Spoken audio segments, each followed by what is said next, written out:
បាទមកទស្សនាទូកបាទ3គ្រឿងដែលកំពុងចេញដំណើរមកនេះគឺជាការជួបគ្នារវាងទូកបាទខ្សែទឹកខាងក្នុងទូកដែលមានឈ្មោះថា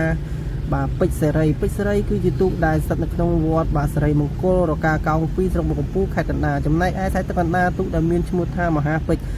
រគឺជាទូកដែលស្ថិតនៅក្នុងវត្តបាទឥន្ទលីបូ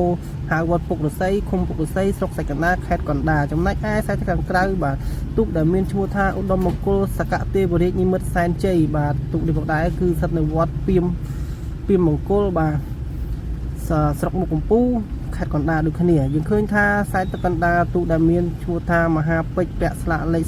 034បាទកំពុងតែមានព្រៀបទៅលើបាទទូកទាំងពីរហើយបាទហើយទីប្រត់ក៏គៀកចូលមកដល់យើងឃើញថាពេជ្រសេរីកំពុងតែតាមហើយបាទតែអាចតាមតនទេបាទបានមកកោះទំពួកបាទដូច្នេះជ័យជំនះបានទៅលើទូកមហាពេជ្រដែលអញ្ជើញមកពីវត្តឥន្ទលីបូហៅវត្តពុករស័យក្នុងជើងទី1នេះបាទឥឡូវវីដេអូរបស់យើងកាត់ចូលទៅបាទជើងទី2គឺជាការដូរខ្សែទឹករវាងទូកទាំង3បាទយើងឃើញថាបាទទូកដែលមានពាក់ស្លាកលេខ039នេះគឺមានឈ្មោះថាពេជ្រសេរីនឹងហើយបាទពេជ្រសេរីកាលពីខ្សែទឹកខាងក្នុងគាត់បានបងចាញ់មហាពេជ្របាទមួយកោះទំពួកតែឥឡូវដូចជាលទ្ធផលប្រែប្រួលហើយបាទយើងឃើញថាពេជ្រសេរីគឺមកតែឯងទេបាទយើងមើលតាមកញ្ចក់អេក្រង់ទូរស័ព្ទក៏ឃើញដូចជាដាច់ឆ្ងាយណាមែនដាច់ឆ្ងាយមែនតែនបាទគឺដាច់ឆ្ងាយទៅលើមហាពេជ្របាទមហាពេជ្រដែល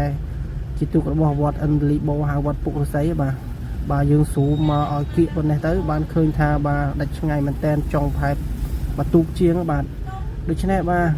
ទីប្រត់ក៏បានចូលមកដល់យើងឃើញថាពេជ្រសេរីរបស់វត្តសេរីមង្គលរកាកោង2ស្រុកមុខកំពូលខេត្តកណ្ដាលបានទទួលជ័យជំនះនៅក្នុងជើងទី2នេះវិញទៅលើមហាពេជ្របាទកាលពីជើងទី1មហាពេជ្របានឈ្នះមកកោះទំពួកទៅលើពេជ្រសេរីបាទជើងទី2នេះក៏បាទមានការប្រែប្រួលបាទពេជ្រសេរីយកឈ្នះវិញម្ដងបាទវីដេអូនេះគឺមានតែប៉ុណ្្នឹងទេសូមអរគុណសូមជម្រាបលាជួបគ្នានៅវីដេអូក្រោយៗទៀត